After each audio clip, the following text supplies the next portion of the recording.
In this lesson, we're going to talk about exponents. Again, this whole unit is review. So let's just kind of refresh our memory with the vocabulary. So lots of vocabulary in this one. All right. So really, exponents is just repeated multiplication with the same number. And we rewrite the expression using exponents. So for example, if I have 4 times 4 times 4, I can say 4 to the third power. And how we label that is the base would be 4, and the exponent would be the n, or 3 in that case. So that's the exponent, 4 is my base. And we read it as, for example, this one, we would say x to the nth power. So that's how we write it, and that's how we say it. So if I have expanded notation, 11 times 11, that's the same thing as 11 squared. And then the value, of course, is 11 times 11, which is 121. All right. Number 2, I have the base is 1, 2, 3, 4, 5, 6, 7. It's 2 to the 7th power. And if I multiply that out, 2 times 2 times 2 times 2 times 2 times 2 times 2, I would get 128. Now, look at this. My base is -5, so that negative has to be inside parentheses because a negative number, well, we'll get to an example here, but when you have a negative base, you must put it in parentheses. So it's -5 to the 4th power. And remember, a negative times a negative is a positive 25 and a positive 25. So when I multiply 25 times 25, I'm going to get 625. Okay, so a negative times a negative becomes a positive. Negative times a negative is a positive, and then I multiply. All right, number 4, fractions also, it's easier to see 1/4 to the 3rd power. And so remember, when we multiply fractions, we multiply straight across. So it's going to be 1 over 4 times 4 times 4, which is 64, the value. All right, number 5, I have to keep my bases together. So this is 7 squared times 4 to the 3rd. And 7 and 7 is 28, and 4 times 4 times 4 is 64. So when I multiply that out, I get a big number of 3,136. All right, let's look at my bases here. I have 8 to the 4th multiplied by -2 to the 3rd power. Notice I had to have parentheses in here. It's negative. And my answer is going to be negative because a negative times a negative here is a positive 4. And a 4 times a -2 is a -8. So it's really saying -8 times 8 times 8 times 8, which is a -32,768. Okay? All right, on this one, I have 2 to the 3rd squared times 9 squared. And when I multiply 2/3 and 2/3, I get 4/9. And 4/9 times 9 times 9, my 9's cancel out here, and 4 times 9 is 36. Number 8, how many A's do I have? 3, 6, 9. So I have 8 in the 9th power, and there is no value. It's still an exponent.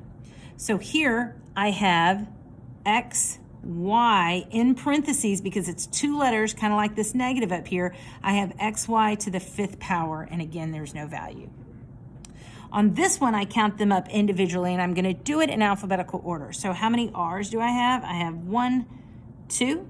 How many S's do I have? I have 3, 4, 5. And how many T's do I have? 1, 2, 3. And that's what it would look like. On this one, on number 11, I have 9 to the 3rd times k to the 6th. I can actually simplify this because I can do 9 to the 3rd power. 9 to the 3rd power is 729, and then I get k to the 6th. All right, on this one, number 12, I have -7th squared times m to the 3rd n squared. And I can multiply this out, so I get 49 m to the 3rd n squared. On this one, on 13, it's a binomial, so you must keep it in parentheses, and it's p minus 2 cubed. And it's not as easy to say p cubed and -2/3. That's not the same. We'll get to that later in algebra, but because it's a binomial, keep it in parentheses, and you can't expand on it now. On this one, I get 6 to the 3rd times a plus b squared. So 6 to the third is 216, and then I'm left with a plus b squared. Okay, so that's just a quick refresher on your exponents. Let's take a look when you have a 0 exponent. Anything to the 0 power is always, always, always going to be 1, no matter what. And you're going to have math teachers that are going to give you some fancy problem like 3a squared b to the third c to the negative fourth over 4a the negative 1 b to the second raised to the third power all raised to the 0 power. And if they give you something crazy like that, because it's raised to the 0 power, my answer is just 1. So 1 to the 0 power is 1, 2 to the 0, 1, 3 to the 0, 1, 4 to the 0, 1, and x to the 0 is also 1. So I'm going to give you a little explanation of why, just so you can see. So right under here, if you have, 4 divided by 4. 4 divided by 4 is 1. 5 divided by 5 is 1. 6 divided by 6 is 1. 7 divided by 7 is 1. A million divided by a million is 1. So you can see this pattern. Anything divided by itself is always equal to 1. Always. So your rule when you have a negative exponent is really just to subtract your exponents, which we'll get to later. And when you subtract exponents, so like x to the first power and x to the first power, when you subtract 1 minus 1, it's 0. So that's x to the 0 is 1.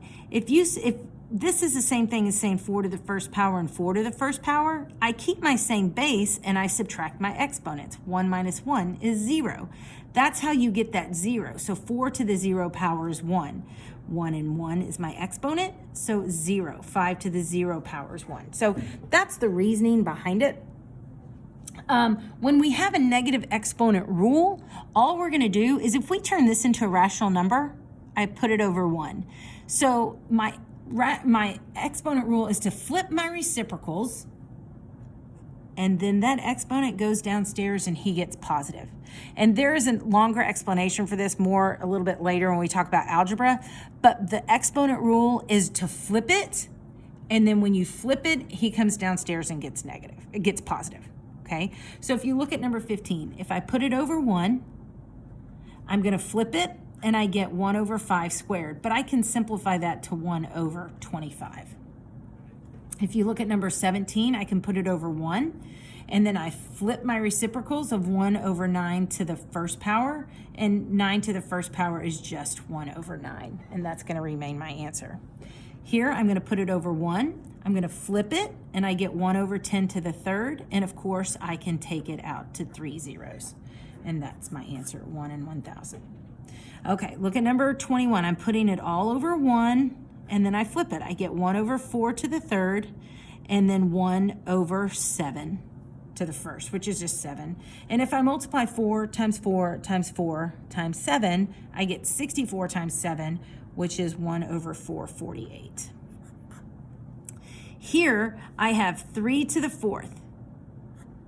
He's not negative, so he's going to stay upstairs. 3 times 3 times 3 times 3. But this 9, he comes downstairs to get positive, so I'm flipping him downstairs, and I get 9 squared, which is 9 times 9. The reason I wrote it in an expanded form is because 3 times 3 is 9, and 9 cancels out with 9. 3 times 3 is 9, and 9 cancels out with 9, which just leaves me an answer of 1. So in that, it was easier for me to keep it in expanded form. 25, I put it over 1. I flip my reciprocal, and 9 becomes positive. And so my answer is 1 over x to the 9th. On this one, I put everything over 1, and I'm only bringing negatives down. This guy's negative, so he's going to go downstairs and get positive. What's anything to the 0 power? Just 1. So I keep 1, and t to the 11th stays where he is. He's not negative, so he's going to stay where he is. And I can even simplify that because the coefficient of 1 doesn't really, it's just 1 t to the 11th, so I can get t to the 11th over r to the 6th, and that's my simplified answer. And that's the rules for exponents.